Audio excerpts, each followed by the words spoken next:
Welcome to Shadow English, the most powerful way to learn English fast. You don't just listen, you copy every word like your mouth moves like the speaker. Your brain learns like a native. I opened my eyes. The sun touched my face.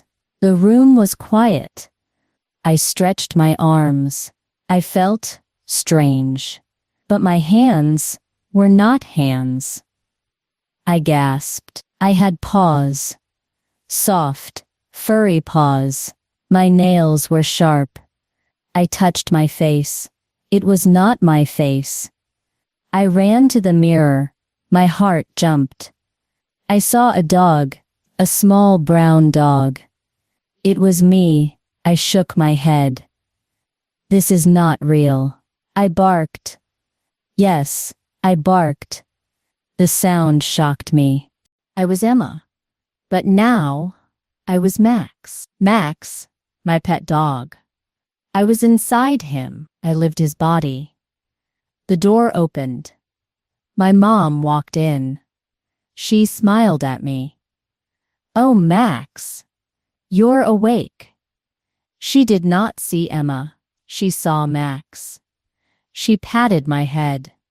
Her hand was warm. Her love was real. I wagged my tail. I could not stop. Inside, I cried, "Mom, it's me."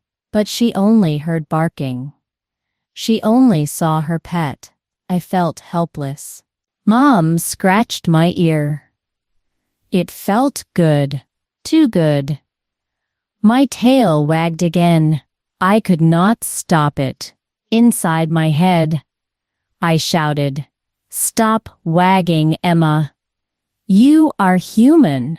But the tail moved on its own. I had no control. Mom walked to the kitchen. I followed her. My little paws clicked on the floor. Click, click, click. The sound was new to me. Mom poured food in a bowl. Brown, dry food, dog food. She placed it on the floor. "Here you go, Max." I looked at it. I felt hungry, but my mind said no. That's not for me.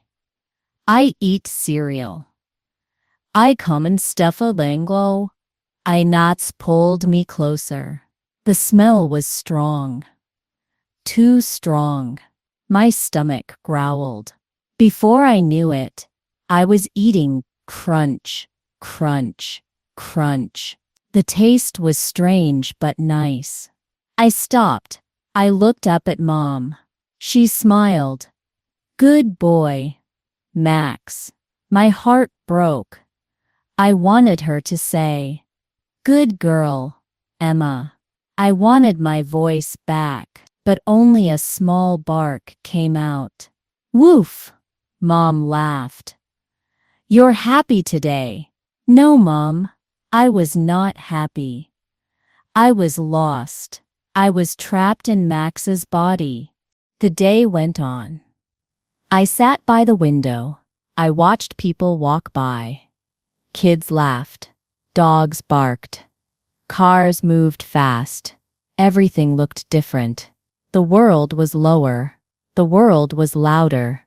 Every sound was clear. Birds sang in the trees. Squirrels ran on fences. I could hear it all. Then I saw her. My best friend, Lucy. She walked past my house. She waved at my window. She always waved at me. But today, she waved at an empty room. I barked. She turned. She smiled. She waved at me. The dog. "Hi, Max." Her voice was sweet. But my heart sank. She did not know it was me. I pressed my paws on the glass. I wanted to shout, "Lucy, it's me, Emma," but only barking came. She laughed. "You're cute, Max." Then she walked away. Tears filled my eyes. Yes, dogs can cry. I felt them. Warm tears rolled down. I licked them away. Hours passed. Mom took me outside. The leash felt heavy on my neck. I pulled, but she held me. We walked down the street. The air was fresh. I smelled flowers. I smelled grass. I smelled food from houses, so many smells at once. A big dog barked at me. I barked back. I didn't want to, but Max's body reacted. I felt small. I felt weak, Mom said. Shaz, Max. She pulled me closer. Her hand was safe. Her hand was love. I wished she knew I was Emma. Back home, I sat on the rug. I thought about my life. I thought about Max's life. I had always seen him sleep, eat, bark, run. I never thought deeper. But now I knew. His world was different. His world was small. I smelled food from houses, so many smells at once. A big dog barked